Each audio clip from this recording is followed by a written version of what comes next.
welcome back number 25, Kevin Stevens. We're all gonna have choices in life. 28 years old, never did a drug in my life.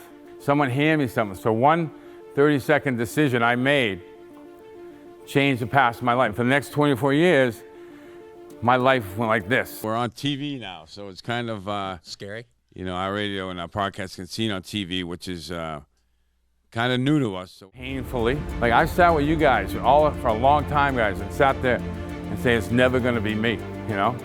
Now I'm sitting here talking to you guys because it was me. I know how those people feel because I've been in those situations where I've been stuck, and when you're in it, you can't see it.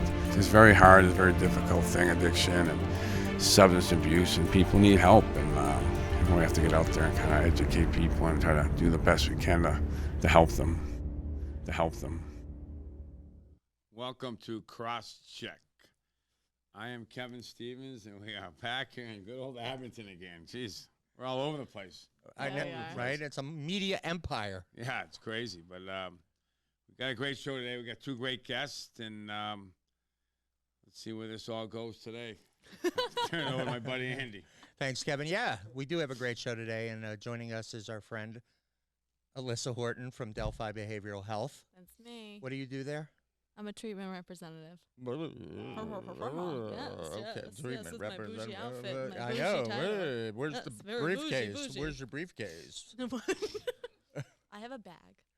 Okay. And Messenger bag. Alex Bezanson, the Duke of Abington, is on assignment today, but not to fret because our friend Catherine Diorsi from, where are you from? From Integrative Healthcare Solutions. Which is a division of Power Forward.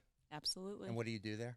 So we are actually working with medical physicians and prescribers of medication to go in there and help them kind of evolve how they're treating pain, and then also working with their patients to give them the support they need so that we can make non-opiate treatment options the standard care. And you're from the Ocean State. Yes. And you made your way up here. Long trek. You For a crossed. Rhode Islander. You crossed county lines. Yes, we State did. lines to come up here. Yes. Well, welcome. Thank you for having me. Of course. All right. So before we get started with our wonderful guests, we talked about this on a radio show on Monday night. I want to talk about Sesame Street. Okay. Sesame Street, I don't know if you guys heard that Sesame Street is now addressing the issue of addiction. And there's a lot of data that shows that 5.7 million children under 11 live in households with a parent with substance use disorder.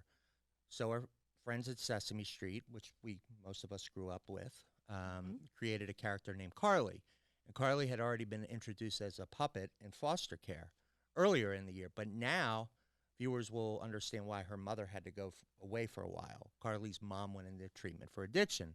Now, personally, I think it's great to get the kids early and have them learn about what's happening out there, almost like please and thank you, and manners. It's kind of like in the lexicon of what not to do early on, right? In my opinion. But a reporter from the Boston Herald disagrees, and she says, let toddlers be toddlers. She thinks it crosses the line by rolling out a character like this. Now, the Washington Post experts say that it's actually spot on, especially from early childhood development. So they're saying they got it right. But parents think that many parents think it's way too early. So I'm throwing it out to you guys. What do you think? Kevin? Well, I think, I kind of agree a little bit with it. I disagree with some of it. I think it's very good that we teach our young kids to make good decisions, good choices, right? I don't know if it's about talking about addiction. I'm not going to come out with my 4-year-old and talk about, with the problems I have.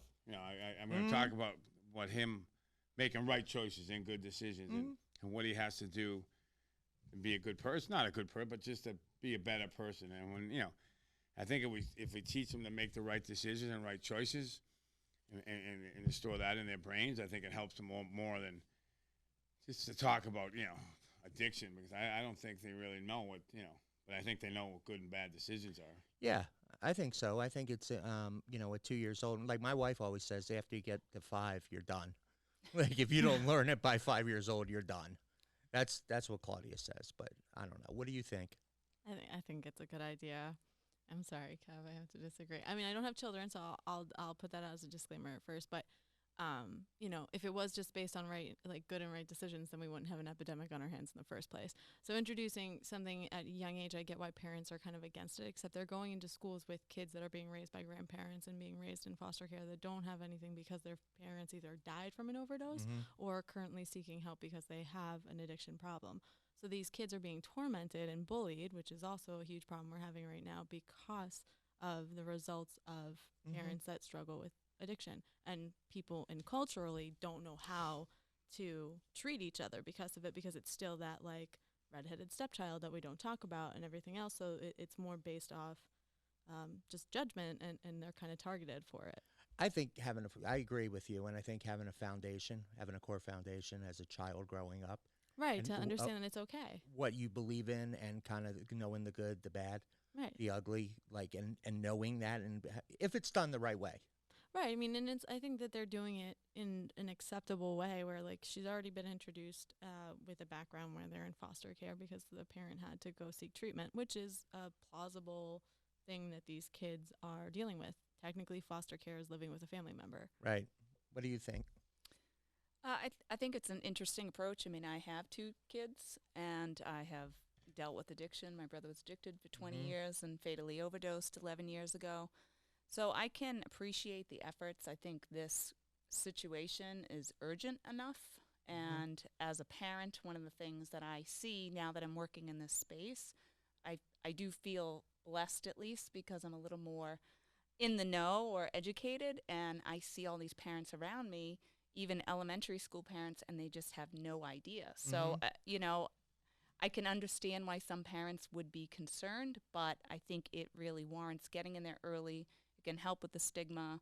It also is the subliminal messages for the parent or whoever else is in the room and hearing it. And then if you think about it, you look at movies like Toy Story, Monsters, Inc., all of those, they're all subliminal messages that you don't even catch as a parent. Right, Yes. edu learning or gamification, or just, you know, teaching through stories. And so I think it's great. I think it's great. I mean, I've run into other situations too. Like, I'm familiar with somebody who has a foster child because their parent was addicted and can no longer take care of them. They were adopted by a friend of mine. And there's an adjustment there's an adjustment, but the problem is that another mother in her life called him a drug addict, like, and called him some other foul choice names. He's 5. Right. I say kudos. You know what I mean? Like, To we them have for to start willing to using their platform to do that. But no, but I'm saying, right, the thing, she's she's 4 years younger than me. I can't imagine it. She's just an absolute miracle, a saint.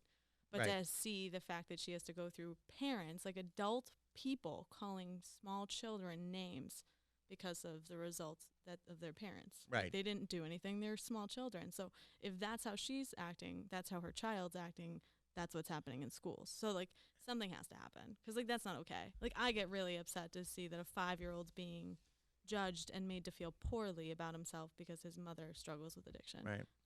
Interesting discussion. We're going to take a short break, and we'll be right back on Crosscheck, and we'll talk more about this at some point down the road. We'll be right back. Sweet. 1, 2, 3, 4. Boston, for Boston, we sing out round the fred.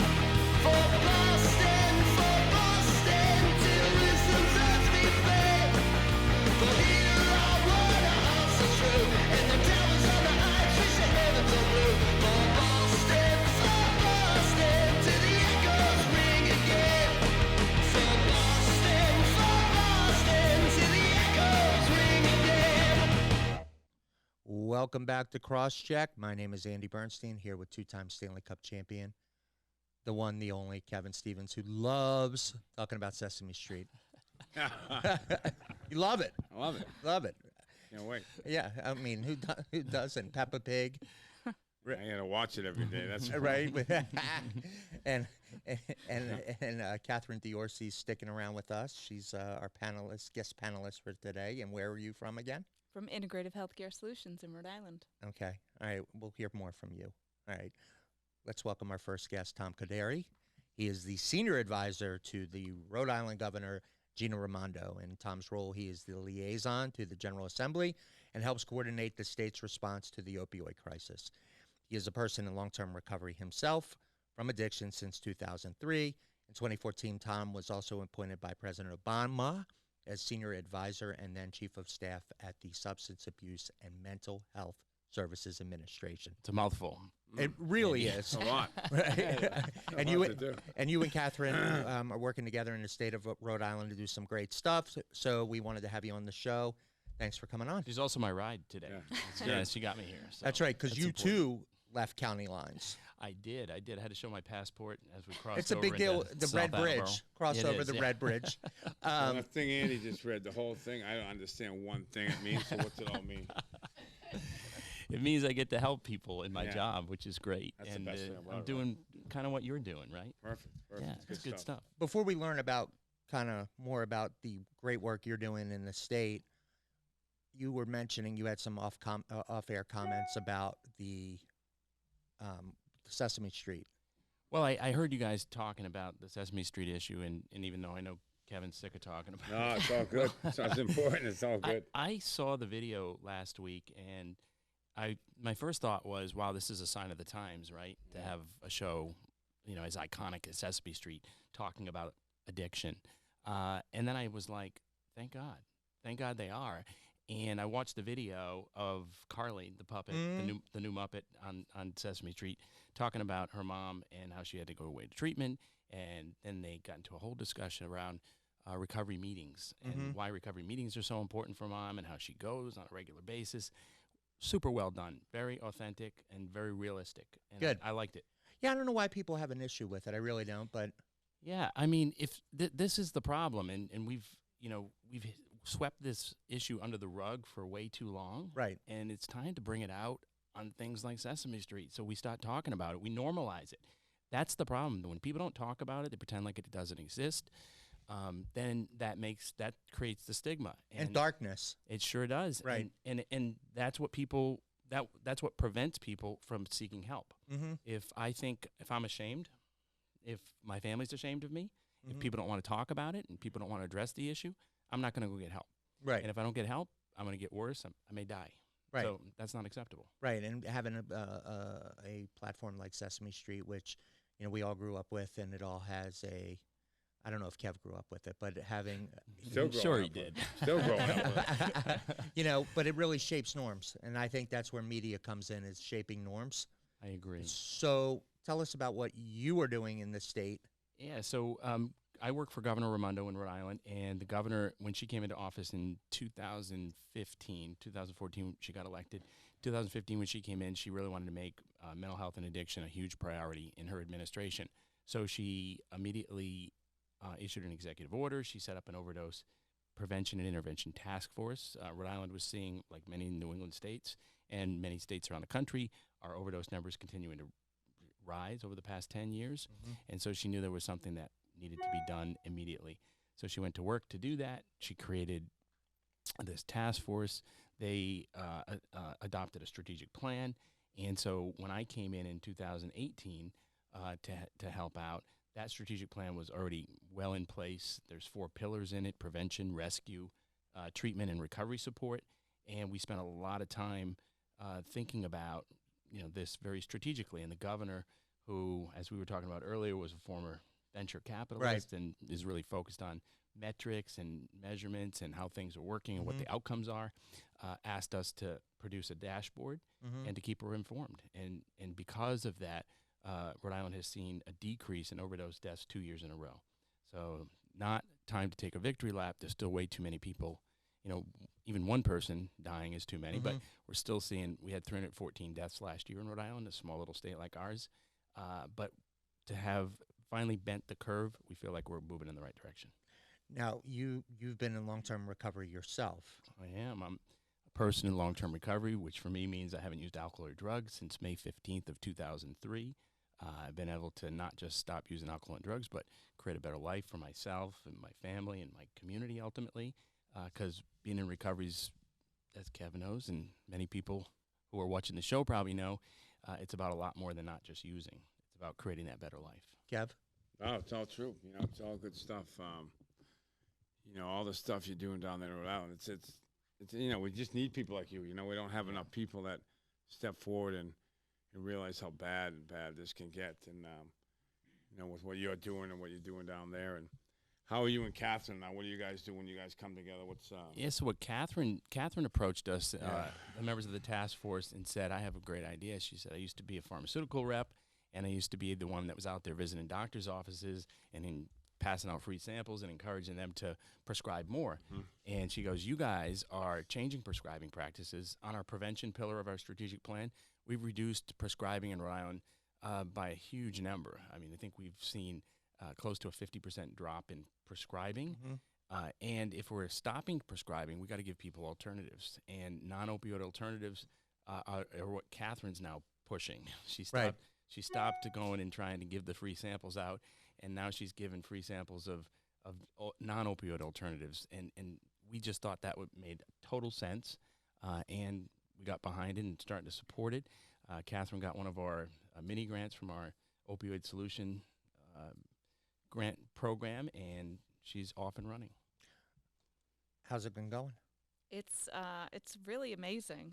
This does not exist, to my knowledge anywhere. So it's a brand new concept.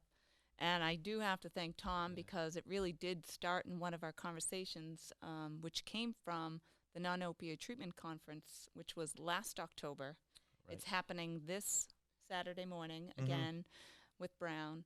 And this year I'll be exhibiting at it. Okay. So it's amazing. In a year from that conference, I got to hear what Rhode Island is doing. And then I sat down with Tom and I said, wait a minute. When I take a look at all the work that's being done, who's working with the medical doctors and the prescribers? Right. Who's working with their patients? Because that is really It's prevention. upstream. Yeah, it's upstream. So we have to work with these patients who are in pain and give them other solutions that get to the root cause so they never have to become addicted. So I just had, on a personal note, I just had shoulder surgery. I'm not wearing my sling right now, but I had shoulder surgery, and they gave me 30 pills of Oxy. And I took a couple when I first got home because I was in a lot of pain. No more, right? I stopped like 2 days in, right? Because I know 6% of the population who takes these longer than a week can get addicted. So what have I been doing? I've been doing physical therapy. They started me in PT literally after 1 week. I used the ice machine, right? I've been doing exercises, pendulums, and they give you prescriptions, or not prescriptions, exercise instructions. And I'm on the road, the recovery, but I don't want those painkillers. I don't want them. I'm going to take them. I'm going to get them destroyed.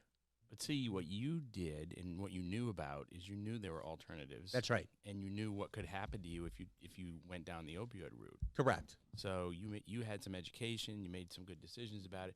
A lot of people don't get that from docs. They're just getting that one solution because the opioids seem to be, it's quicker, it's cheaper, it's easier for an insurance company to say, we want our patients on that and not doing the stuff you're doing, which takes longer, it's more expensive, they're going to have to stick with you longer, it's going to be more work on your part, but you're going to have a better result. But you have to be an advocate for yourself. And I think I think it's on both sides, right? Because it's easy to get pills and take pills. What you guys are doing and trying to do is a little bit more work. For the patient too. They have to be willing to want to get better that way and want to do the right thing. And like you said, it's you feel better when you're not on pills. When you're on pills, you're more sore. For some reason, when I was taking a lot of pills, I had more pain. And when I got off the pills, I didn't have any pain. It was kind of like I don't know what it was. I don't know if that's just the addiction or No, they're not. They're not indicated for long-term use. Yeah, it was they're crazy. They're only for short-term use, right? Well, even if we're limiting opioid use, what other prescriptions are being given out? If it's gabapentin or Flexeril, right? That is not getting to the root cause. So people's pain is physical, mental, emotional, spiritual.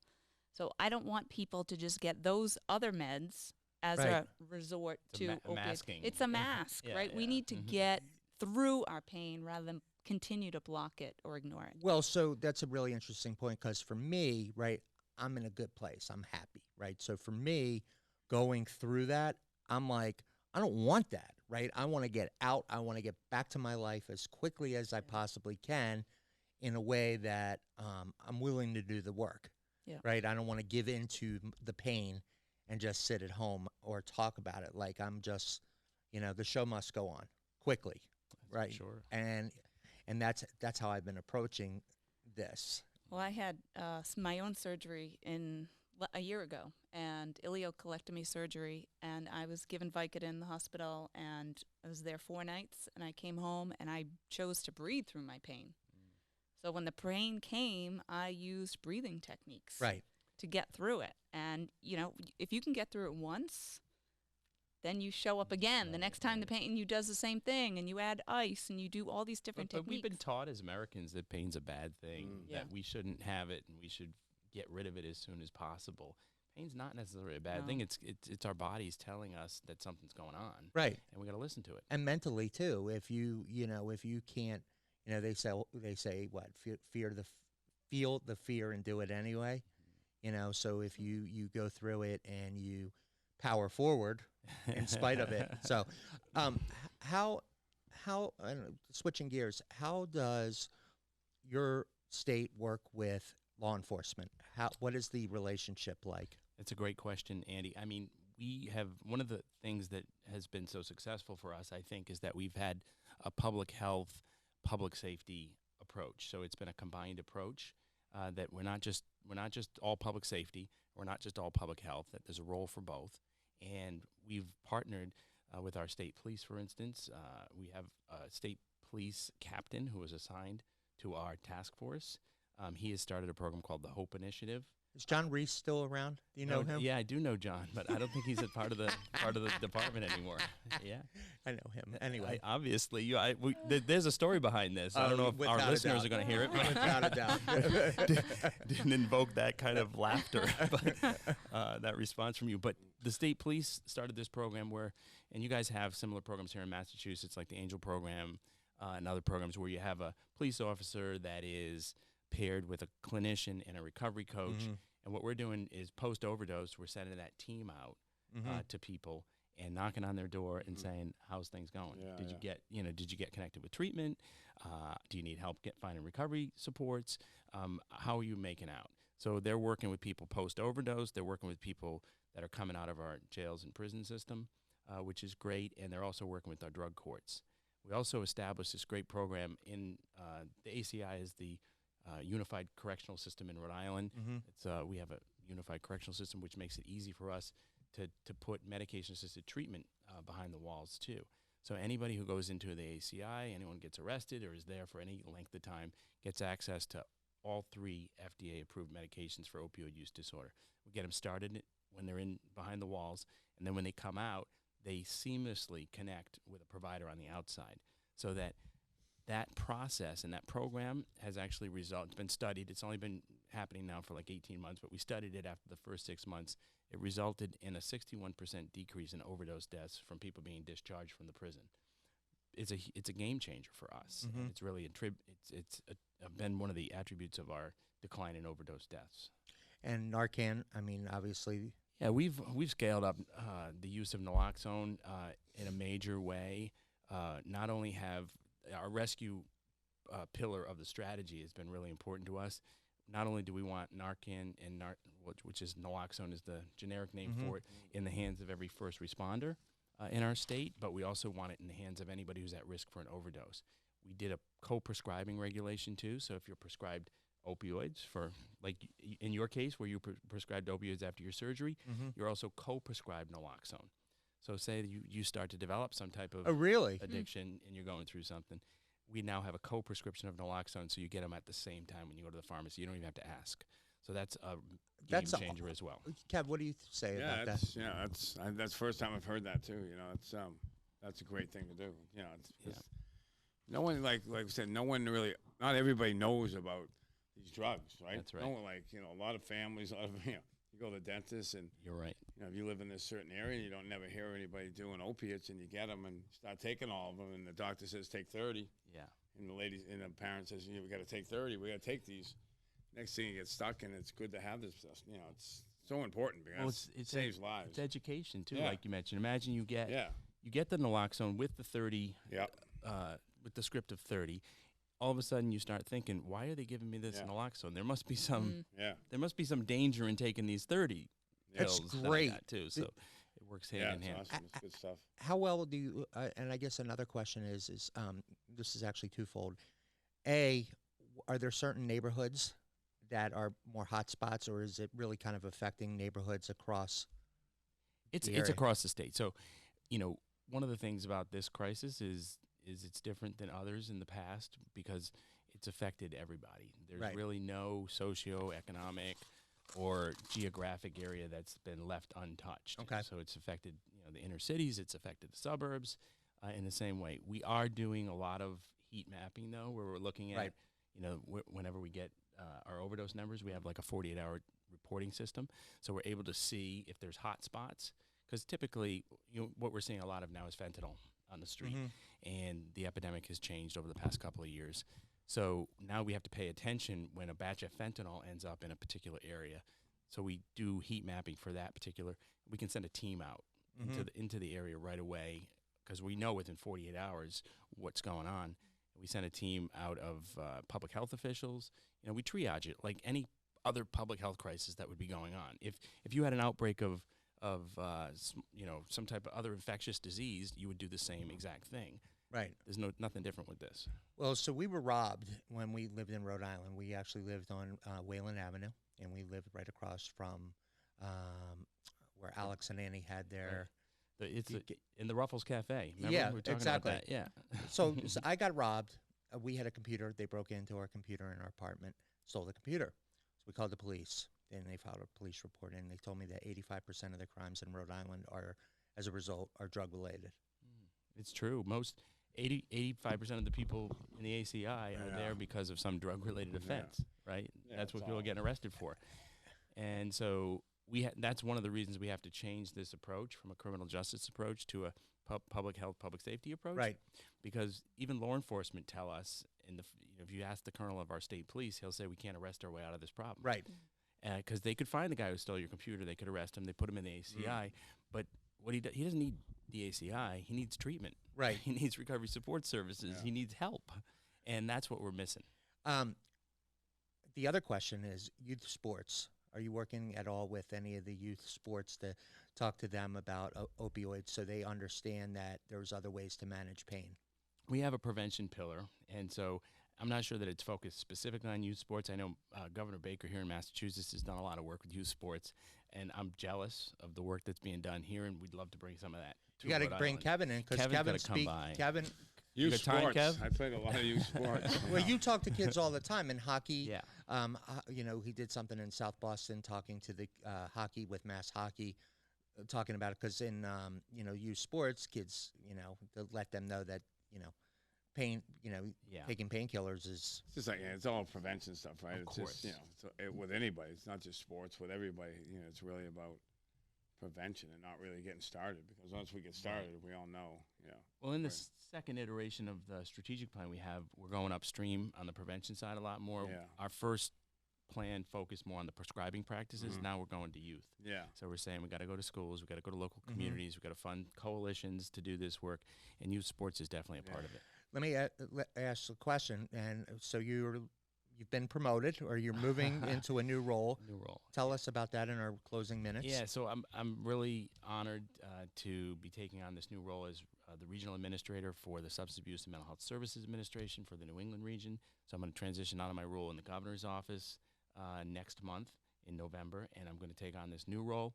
The good news is I'll be able to work more with you guys here Good. at Power Forward. Nice. I'll be able to work through all the 6 New England states, which is going to be great, and still keep a toe or two, a couple toes in In Rhode the Island. homeland. In Yeah. Rhode Island, exactly, so I can still stay active. In fact, the governor said to me, last time I checked, Rhode Island was still part of New England, so you still work. Yeah. You still work for me. That's she right. said.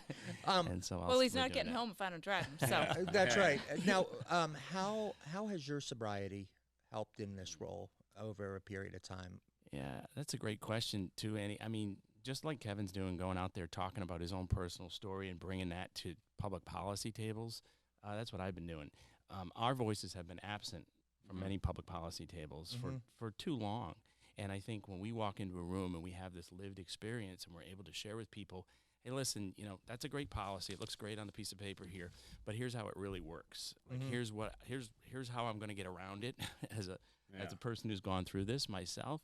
And here's where we need to tighten it up.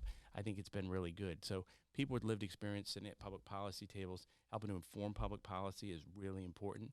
A lot of my friends who are out there in the recovery world, they're really grateful for the experience they've had, and they want to give something back. This is a great way to give something back, to be able to sit down, talk to public policymakers, go advocate and educate people about what this disease is all about, and not only the disease, but the proof and power of long-term recovery. There's 25 million people in this country who are in recovery today. And 5 million are in treatment? No, there's about, I don't know exact number in treatment. I know 2.5 million about struggling with opioids at the moment. So there's a lot of people in recovery. There's still a lot of people who meet the criteria for a substance use disorder too, probably just as many of them. So we got a lot of work to do. But the point I'm trying to make is that recovery is possible for everybody.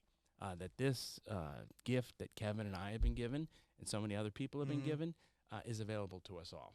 That's awesome. Now, can you give your website address or where people can learn more about? Yeah, so in Rhode Island, we have www.preventoverdoseri.org. That's our public dashboard, our strategic plans up there.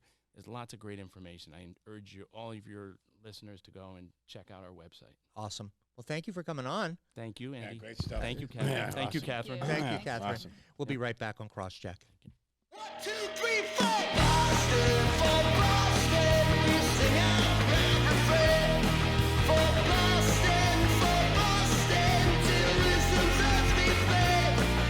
For here our water hearts are true, and the towers on the heights wish the heavens are blue. For Boston, till the echoes ring again. For Boston, till the echoes ring again.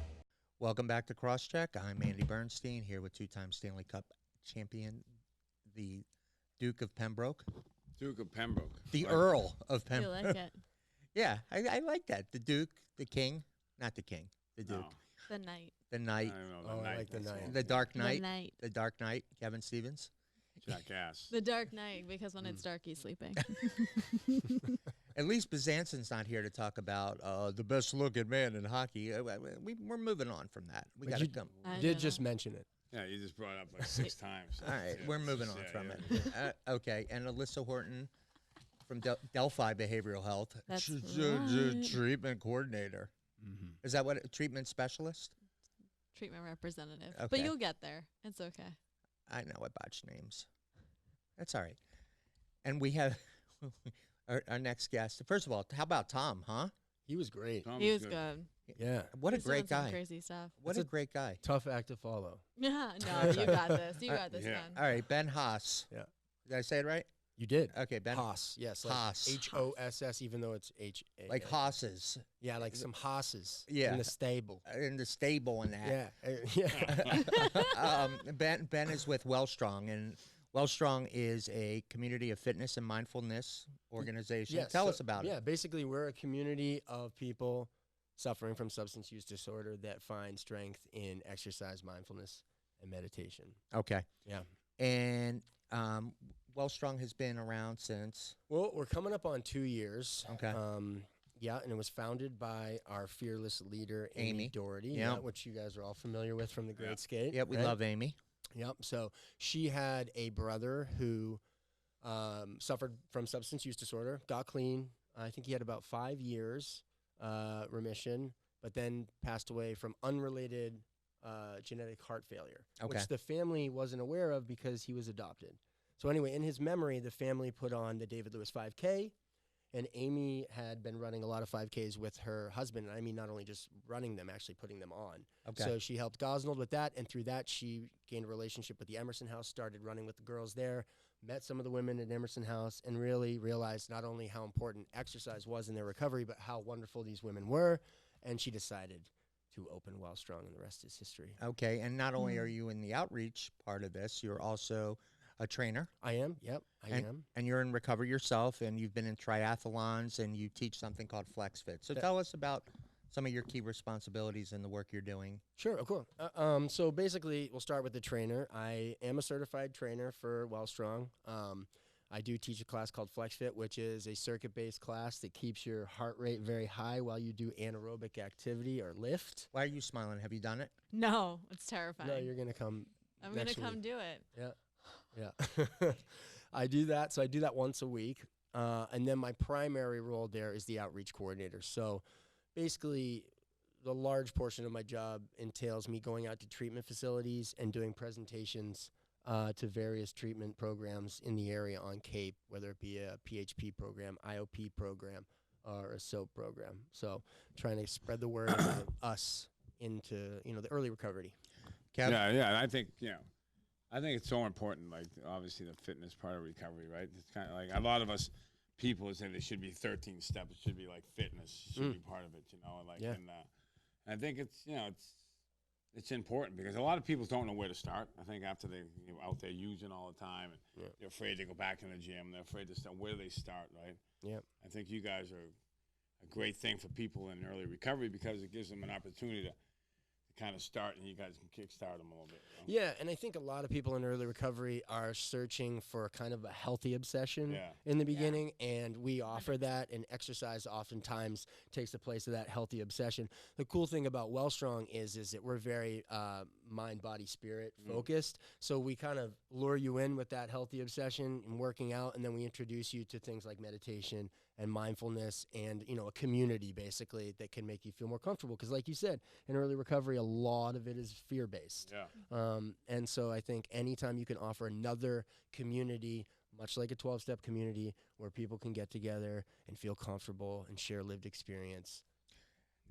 How It's is how is Wellstrong different than, say, a Planet Fitness? Like, what is some of the unique differences between the two locations? Yeah, so first and foremost, every single member is suffering from substance use disorder or in recovery. At least 48 hours, that's the only requirement that we have.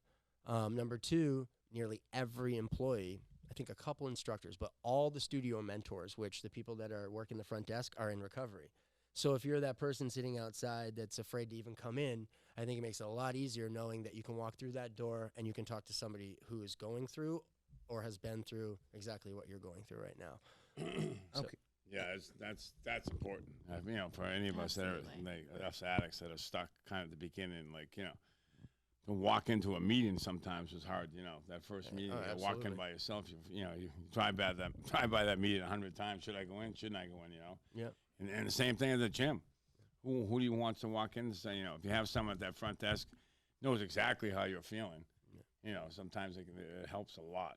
That's a big part of it. Yeah, and I've been down there. The one thing that I think that definitely encourages that is the fact that it's not as intimidating as like a regular gym where it's like super open space and all this stuff. Like there's spaces, but it's designated to what it's supposed to do. So it's like very organized in that sense, and it gives that kind of comfortable state of mind where it's like, okay, if you're on the treadmill, you're with people on the treadmill. There's not somebody lifting weights right in front of you, which is kind of always Looking like at themselves in the mirror. right, like super awkward because like I was a young female in early recovery. I went to the gym and I'm like, well, this is creepy. Like it looks. I feel like I'm like staring at this person. It's weird. Yeah, but you can do that at a gym, right? Like, because you're not really staring.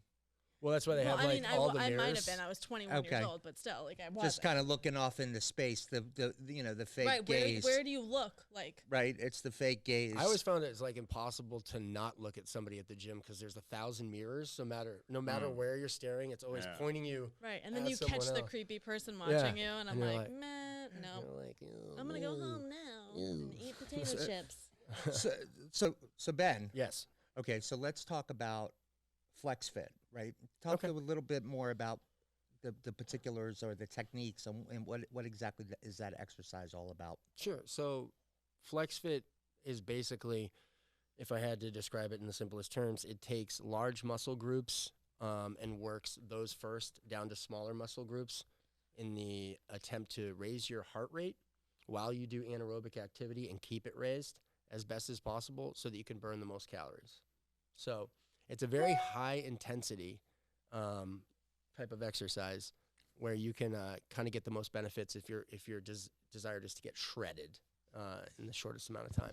It's just is There it we go. more like circuit training? It's more It's exactly like circuit different training. stations just keep Exactly. going. Yep. Yeah. It's like circuit training with instructor who's in recovery. That's what Nice. it's basically Yeah. flex all I fit. think, all I think is like, I'm gonna go to this and I'm gonna vomit. Yeah, you will. We've had 3 people. I'm out of We've shape. had I'm 3 No, so we're gonna out go. of shape. We're gonna go. Look at him. You can't even move your I arm. can't, but when my arm is better, we're gonna go. Listen, we modify and adapt. Couldn't do it. You couldn't do it. So Probably not. My sister teaches plyometrics. Yeah, that's very difficult. Yeah, that's what she teaches in bar. Yeah, which is also very difficult. Yeah, she does that. all of this is making me uncomfortable. So I guess how has it helped your sobriety? Okay, so it's helped me immensely.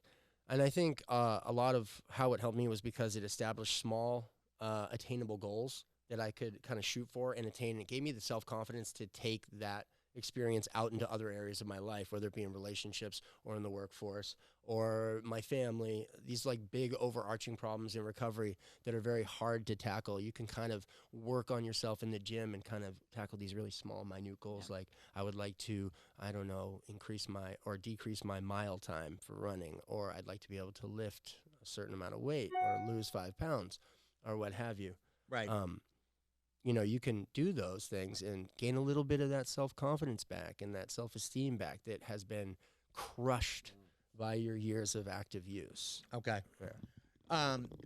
Are there other workshops that you guys do on top of the Busy fitness? schedule there. You know, what other kinds of you know, we talk about mind, body, spirit. What other things are you offering? Yeah, so half of our classes are kind of more meditation, mindfulness based. So we have anything from praying with the body, which is a class led by the wonderful Sarah Maria Allenby, which offers different ways to pray towards, you know, a greater power of your understanding that's greater than yourself. Or we also have meetings at night. We have refuge recovery meetings, which is a Buddhist-based path to recovery. Which is not necessarily Buddhist. It's just a Buddhist-based path. We have 2 meetings a week at night and 2 meetings every morning, or Tuesday and Thursdays at 7 a.m. And then we also have a candlelight AA meeting at 7 p.m. on Saturdays. So it's really a full. Yeah, it's a full gambit of recovery. It's like we really wanted to offer everything under one roof for your mind, body, and spirit. And I really think we've done a good job of doing that. Oh, wow. Absolutely. As a trainer, what is your approach? You know, as far as working with somebody in recovery, like how would you, or you kind of, how do you respond? Like what would be the relationship? So I really like to promote just an optimistic attitude, to really let the person know that you know that I'm very proud of them for what they're doing. I think they haven't heard a lot of positive comments in the past couple of years, so I think a lot of optimism and just having high energy and being very motivated. It's just such a blessing to be able to see people come in and work out hard or work out at all, and and It's true. And it's actually very easy for me to compliment them because I'm so excited to see them in early recovery start this journey and do that at Wellstrong. So my philosophy is encourage everything in my classes. Do people drop off? And if they do drop off, how do I get them back? Yeah. I bug them. Just saying, Nothing wrong with being a little bit of a bug. Yeah, it really only takes, hey, where have you been? Yeah. Every now and again, every week. I have a couple regulars that were with me in my class every week for 6 or 7 straight months, and then schedules changed and they couldn't make it. I still bug them every Wednesday, even though I know that they can't make it anymore. I just want to let them know that I miss them. Yeah. That's what I'm doing. Yeah, I miss their presence. Hey, I've been It's holding thinking us about accountable. Yeah. been thinking about you. Yeah, I've been thinking about you. Why aren't you here Yeah. at Right. my class? Right, because it's hard. It's hard for somebody to go to a gym Yeah. and put themselves out there Yes. and then keep that going and building that routine. I think the biggest thing though, once you get to a gym and you start going, you want to keep going. Right. That's just like, especially addiction. I don't know if it's about addiction, about anything. Yeah. You know, Any healthy habit. Any healthy Any habit. healthy Yeah. Once you go to a gym and you start working out and you're there for a week or two and that feels good, why do you want to stop, right? But I think that is how it applies into addiction, is the fact that we struggle with application. So it's like once we find out something's Yeah. working, we sometimes just oh, well, I'm going to try something else. Like we're not good at having good things. Mm-hmm. Right, We're exactly. like, that's why Yeah. we like need people like Ben who are like holding us accountable, reminding us like, oh wait, like I did have so much fun in that class. I did feel good after I left that class, because that's what they'll think of when Ben texts them. And I think a lot of people don't realize, they don't make that initial reaction to this class and this experience has helped me be calmer or have more focus, Right. Right. or more energy. They think, oh, I look good in the mirror. But what they don't realize is that habit and that routine of going to the gym has actually helped them in a lot With of the other areas. serotonin levels. Yeah, And yeah. Right. Kev, when you go to the gym, you've often said this. When you go to the gym, you feel a lot better. How does it? What specifically changes for you when you go to the gym? It's just, I think anything for me is consistency, right? Like, when I go and I just do what I got to do and get through it. And some days you don't feel like doing, but if you have like a guy like Ben, if you have a trainer and you have a class you have to go to and you kind of feel obligated to go, makes it a little bit easier sometimes. Yeah, absolutely. And, Having somebody to hold you accountable Yeah. makes it a lot easier. Yeah, when you're sitting there saying, I want to go to the gym, and you just go down to Planet Fitness and, you're kind of, should I go now? Should I go later? Should I go? And it's nice when you have like a, Yeah. just for any addicts, right? We want to be on a schedule, right? Yeah. Right. And I think we struggle the most, especially in early recovery, to like create and build our own like structure. Like I would be like, oh, I'm going to go to the gym by myself. If I hadn't made friends at the gym and built a community within that, like I probably wouldn't have gone. Right. You know what I mean? Like the Yeah. fact that it's provided in this atmosphere just all by itself is so much more convenient. Like I literally would not go unless I had somebody to go with me, or until I actually built relationships. Like I had made a friend that's not, in recovery from going to the gym, and she was like my workout partner. Right. So you had a like. But it took me a year. It took me fellowship a year to make a fellowship instead of just walking Yeah, in the community and is what being it's what it's all about, Right. really, in the end. And it works both ways. Not only do I keep my clients on point, they keep me on point. I go and teach the class because of them, just as much as they You're come. serving them. Exactly. Like Right. there are days where if nobody came to the class, I would not want to work out, right? Right. But because I know that I have this special relationship with my clients there, and I don't even call them my clients, they're my friends now. You Right. know, Yeah. that's my community. So they keep me on point for that part of my recovery as much as I do them. I love that. Let me ask you a question, and I know hearing people talk about some aversions to the gym, because my sister works in the fitness industry, and I guess one of the questions is dress code. How do people dress? Because sometimes you're at the gym and people dress in a way that's intimidating to kind of show off. Sure. And how does that, are there certain rules, or is it how do you get around that? Does it cause any problems? You know what's Anyway? it's kind of interesting. We haven't really had to deal with that yet. At Wellstrong, we haven't seen that kind of issue pop up at Wellstrong. Everybody's very laid back and relaxed. Andy wants to wear spandex, so he just wants to know. He just wants to know if that's I allowed. do. do. That's appropriate. Yeah, And I also do. black see shorts. if he wears Man spandex tights. Yeah. Well, it's I- like we I- said, man in early tights. recovery, I don't think like you're gonna run into that too much. I with think we people have an because- operations meeting next week. We could actually put that in the Yeah. rules. Like Right? you have to wear spandex. Right, if you're gonna You go. probably have the freedom Right. to do that. Yeah. Yeah. I think that would be great for our marketing campaign, personally. Right, Well, or we know a a few mesh tank people top, a mesh tank top, that have a mesh tank top, a belly shirt. Listen, I have no problem with people being very proud of the work that they've put in to their own bodies. That being said, if it causes an uncomfortable setting at Wellstrong, I would urge, or any gym, I would urge those people to come up and tell the people that they Right. feel uncomfortable. Not the people with the clothing, but maybe the staff, and they can mediate that situation. I'm bringing it up because I'm trying to find out, what, because people have aversions. They do do, it. yeah. And Yeah, I you're think, taking away the barriers. yeah, of course. We have a tendency to make everything in our lives larger than they actually are. Like Yeah.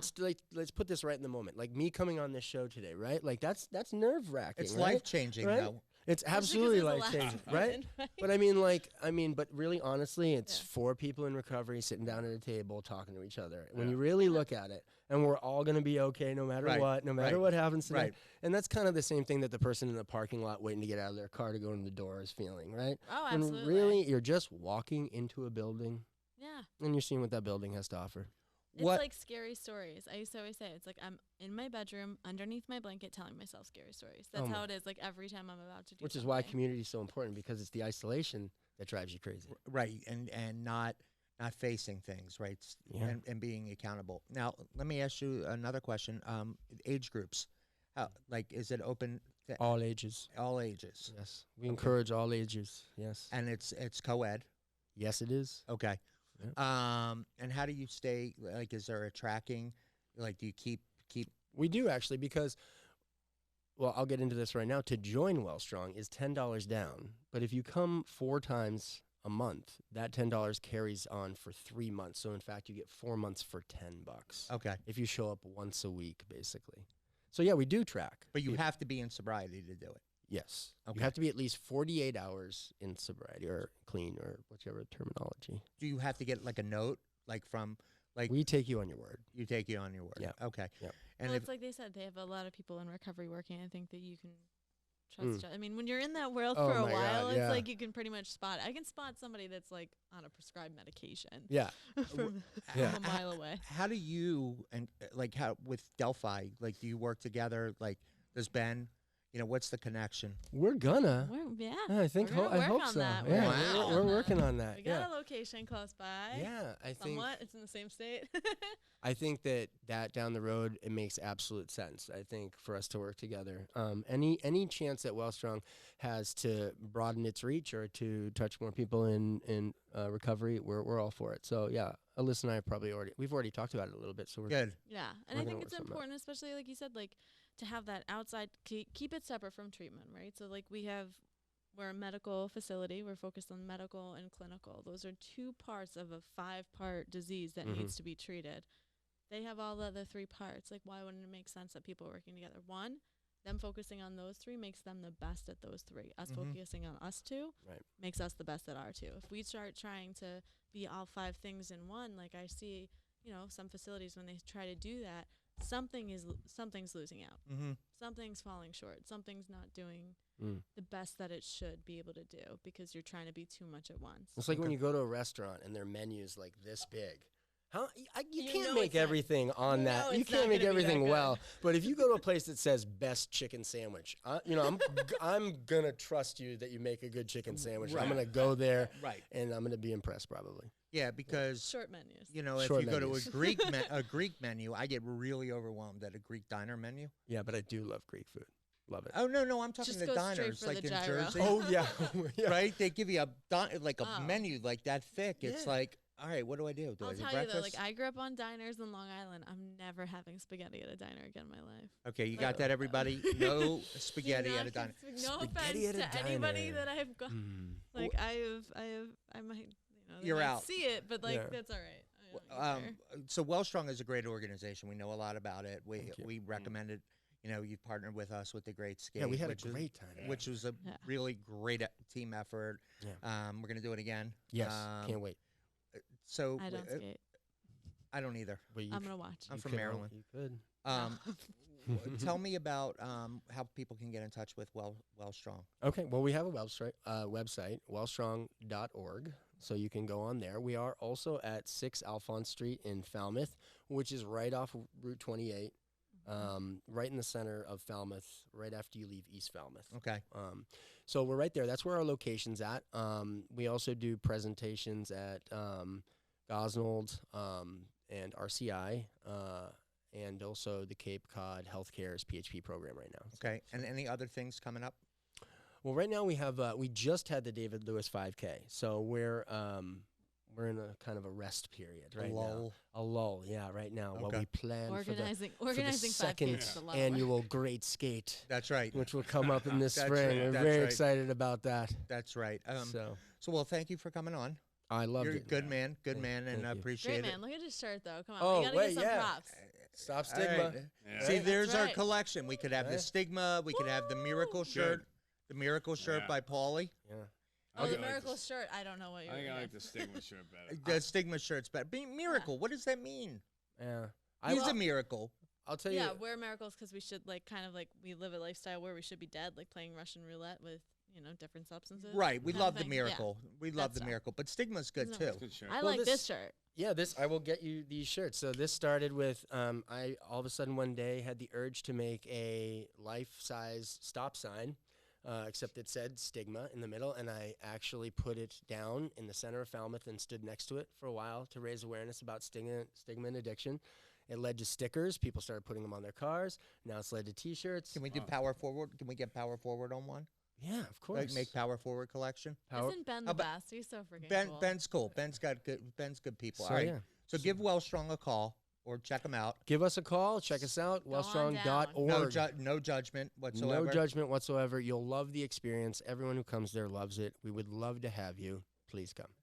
All right. Stuff. Ben, thanks for coming on. Thank you, guys. I loved it. We'll be right back on Crosscheck. 1, 2, 3, 4. Boston, for Boston, we sing out round the fray.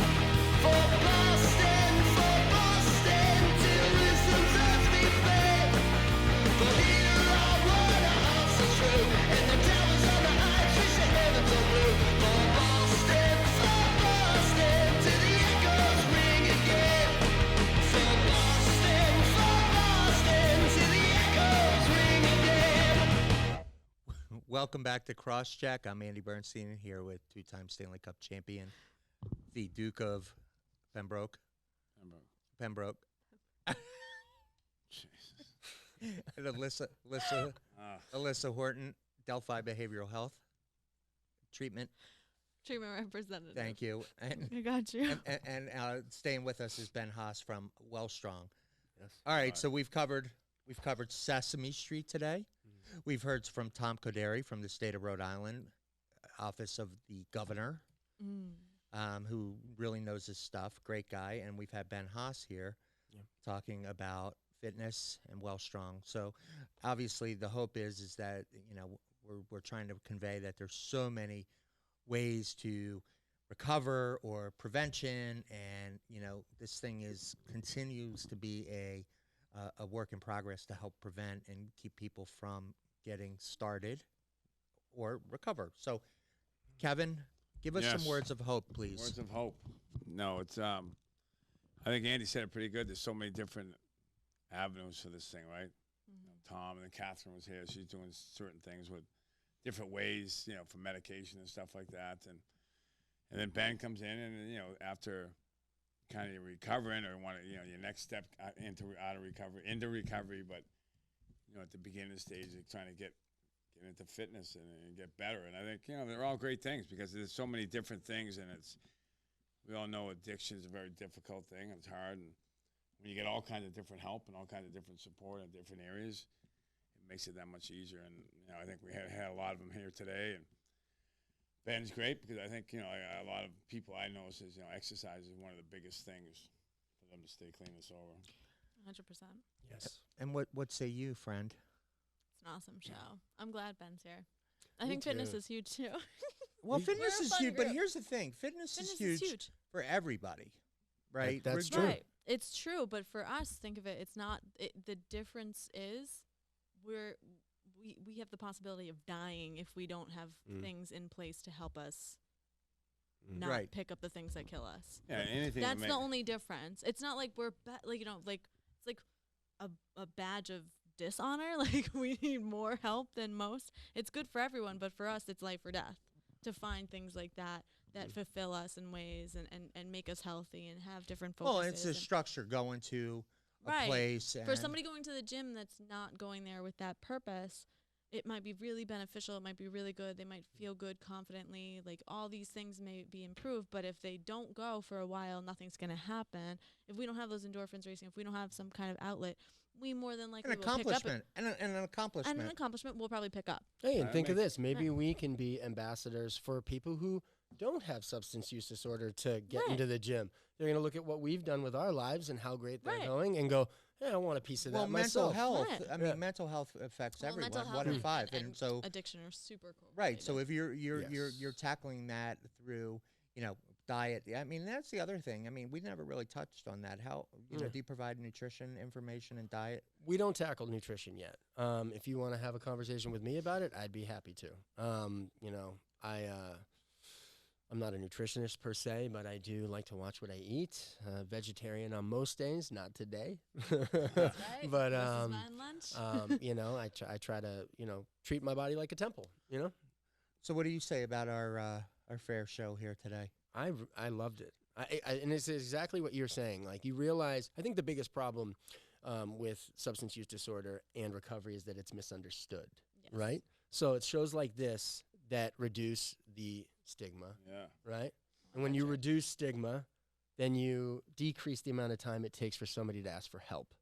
Like Sesame Street, they're reducing stigma. Exactly. 100%. That's I wished I got to chime in on that because I think that's an amazing idea. I think Sesame Street, if not Sesame Street, where do kids Right. learn about this? Mr. Rogers?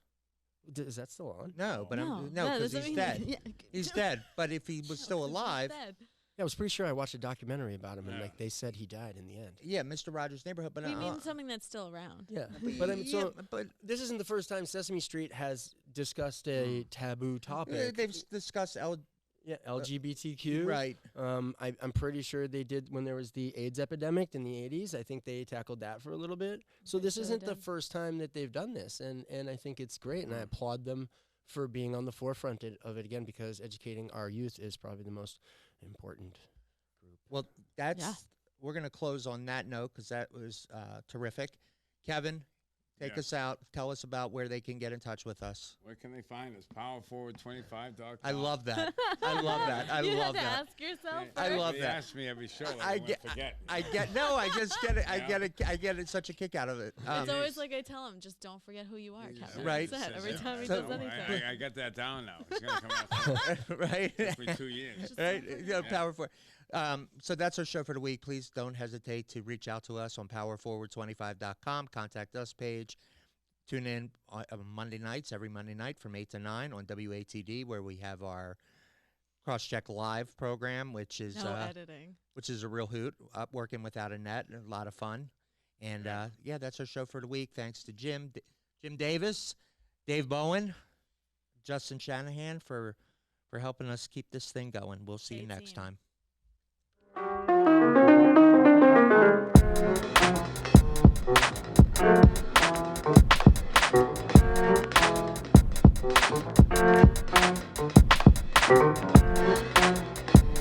Thank you.